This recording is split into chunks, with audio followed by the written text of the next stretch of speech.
616. Let's get into it. In the Purehue function section, we've added this function RGB lean 255. It's not complete yet, but the basic idea is that we take the red, green, and blue, and we figure out a direction vector in which we are pointing towards cyan, yellow, or magenta. So from a certain anchor point, red, green, or blue anchor points, are we pointing to the right or to the left on our kind of color line? And the magnitude can go 0 to 255, negative or positive 255. Okay, so scrolling down here, we got a big explanation that I do not have time to read for you. So I'm going to pause it here. If you want to read that, you can read it. I'm going to keep going here. Okay, so the unscaled lean amount is going to start off at 0, and the output lean amount is going to be set to a trap value.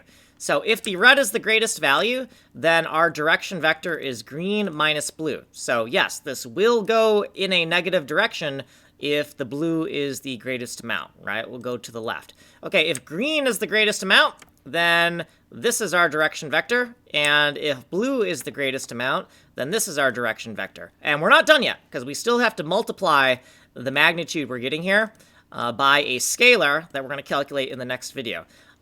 So in our RGB to Purehue calculation right here, we're going to call this function right here, we're going to call it right down here. We're calling it right here, the lean 255 value. So if you're curious as to like how this math kind of works, look at this, right? So let's say we have red.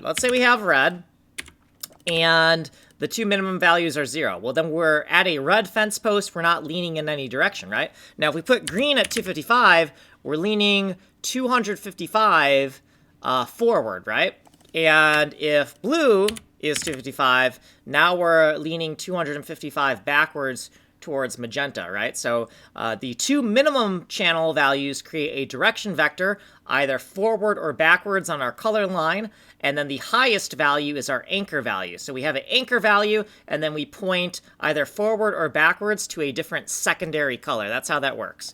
So if that doesn't make sense, then you'll have to go to this playlist where I explain it in more detail. You are on the fast playlist. So like and subscribe, send money in the mail.